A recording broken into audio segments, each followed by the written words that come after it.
पाकिस्तान की सियासी सूरत हाल से मुतालिक आज दो बड़ी खबरें सामने आ गई हैं। एक तरफ इमरान खान को इनफरादी तौर पर सुप्रीम कोर्ट से बड़ा रिलीफ मिला और साइफर केस में उनकी जमानत मंजूर हो गई, तो दूसरी तरफ मजमूई तौर पर तहरीक इंसाफ से बल्ले का इंतखाबी निशान वापस ले लिया गया।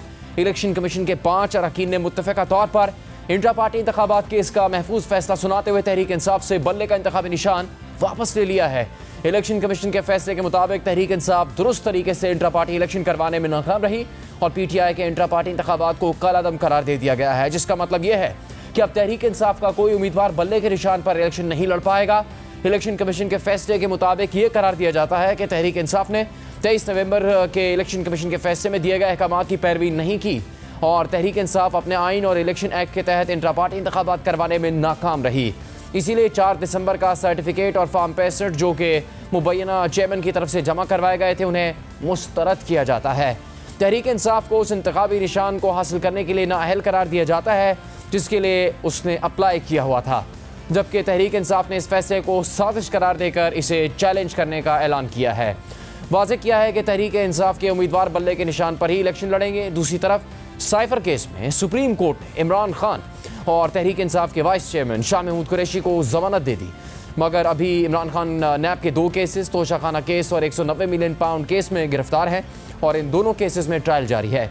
इसीलिए अभी इमरान खान के जेल से फौरी बाहर आने का इम्कान नहीं है।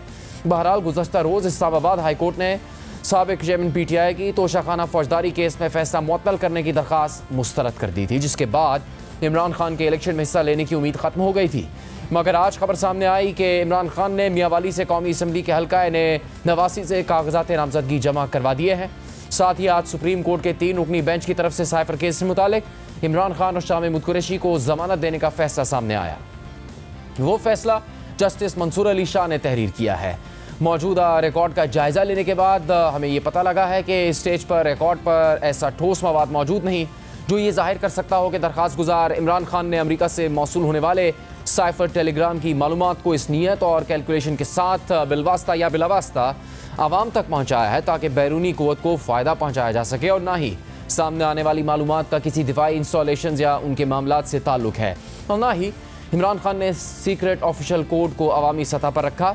इसीलिए हम ये आर्जी राय रखते हैं कि स्टेज पर यह यकीन करने के लिए रीजनेबल ग्राउंड्स मौजूद नहीं हैं कि दरख्वास्त गुजारों ने क्लॉज बी के तहत ऑफिशियल सीक्रेट एक्ट की सेक्शन 5 की ज़ेल शेख 3 की खिलाफ वर्जी की है, बल्कि इस हवाले से काफ़ी ग्राउंड्स मौजूद हैं कि दरख्वास्त गुजारों के इस जुर्म से मुतालिक मजीद इंक्वायरी की ज़रूरत है, जिसका हतमी फैसला ट्रायल कोर्ट ने सबूतों को रिकॉर्ड करने के बाद करना है। जस्टिस मंसूर अली शाह के तहरीर करदा फैसले के मुताबिक हाई कोर्ट ने जिस सवाबदीद का इस्तेमाल करके दरख्वास्त गुजारों की जो जमानत की दरख्वास्त मुस्तरद की है वो सवाबदीद मुखालिफाना अंदाज में इस्तेमाल की गई जो रिकॉर्ड पर मौजूद मवाद के वजन के बरखिलाफ है और ये चीज़ इस अदालत की तरफ से मदाखलत का तकाजा करती है और इस ऑर्डर में जो ऑब्जर्वेशन दी गई हैं वो अबूरी हैं जो किसी भी लिहाज से ट्रायल कोर्ट पर असरअंदाज नहीं होंगी। लेकिन अदालत ने इमरान खान को ये जमानत देने से पहले एक शर्त भी रखी है और वाज़ेह किया है कि दरख्वास्त गुजारों को जमानत की जो रियायत दी गई है वो उस वक्त मनसूख हो सकती है जब दरख्वास्त गुजार इसका किसी भी तरह से गलत इस्तेमाल करेंगे जिसमें ट्रायल के फौरी नताइज को मुलतवी करना शामिल है। यानी अदालत ने वाज़ेह किया कि अगर इमरान खान या इस केस में उनके वकला ट्रायल कोर्ट की कार्रवाई को इल्तवा का शिकार बनाने की कोशिश करें तो अदालत इस जमानत को मनसूख कर सकती है। तो एक लिहाज से दरख्वास्त गुजारों को एक मशरूत जमानत दी गई है। इसके अलावा जस्टिस अतर मिन्नल्ला ने इजाफी नोट लिखा जिसके मुताबिक इमरान खान और शाह महमूद कुरैशी 8 फरवरी को आम इंतखाबात के ख्वाहिशमंद उम्मीदवार हैं। एक बड़ी सियासी जमात के बानी हैं और दूसरे शाह महमूद कुरैशी आला ओहदे पर हैं। मुल्क में हकीकी इंतखाबात के लिए तमाम उम्मीदवारों को यकसा मौक़े देना आइनी ज़रूरत है। अगर कोई कैद शख्स इलेक्शन लड़ने का इरादा रखता है या किसी सियासी जमात की साख इंतखाबात पर मुनहसर है तो मेरी राय में इसे इंतखाबी मुद्दत के दौरान जमानत देने की बुनियाद समझा जाना चाहिए। जस्टिस अतर मिन्नल्ला ने लिखा कि इंतखाबात की पिछली 7 दहाइयों से तारीख देखना ज़रूरी है। पाकिस्तान के वजूद में आने से ही मुल्क में जमहूरियत को रौंदा गया, मुल्क में नज़रिया ज़रूरत को जगह दी गई, फेडरल कोर्ट के नज़रिया ज़रूरत से मुल्क में सियासी इंतकाम की बुनियाद बढ़ी, मुल्क में वक्त से पहले ओहदों से हटाए गए तमाम वज़ीर आज़म को ज़ेर हिरासत रखा गया है, मुल्क में वज़ीर आज़म को नाअहल करार दिया गया। आम इंतखाबात 2018 की मिसाल मौजूद है जब एक वज़ीर आज़म को नाअहल करके लेवल प्लेइंग फील्ड छीनी गई।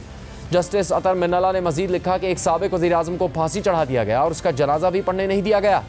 मुल्क की आधी ज़िंदगी को जबरी तौर पर आमिर की हुकूमत में रखा गया जिसको सज़ा भी नहीं हुई। मुंतखब नुमाइंदों को सियासी इख्तलाफ पर निशाना बनाने की तारीख माजी की किताबों से नहीं निकल सकती।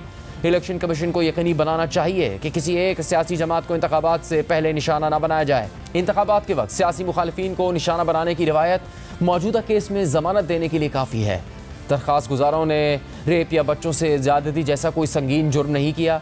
जस्टिस अतर मिन्नल्ला ने मजीद लिखा कि साइफर ट्रायल चल रहा है और दरख्वास्त गुजारों को जेल में रखना बज़ाहिर ज़रूरी नहीं, हकीकी इंतखाबात के इनेकाद के लिए ज़रूरी है। दरख्वास्त गुजारों को ज़मानत दी जाए। दरख्वास्त गुजारों की ज़मानत से आवाम अपना हक़ राय दही इस्तेमाल कर सकेंगे।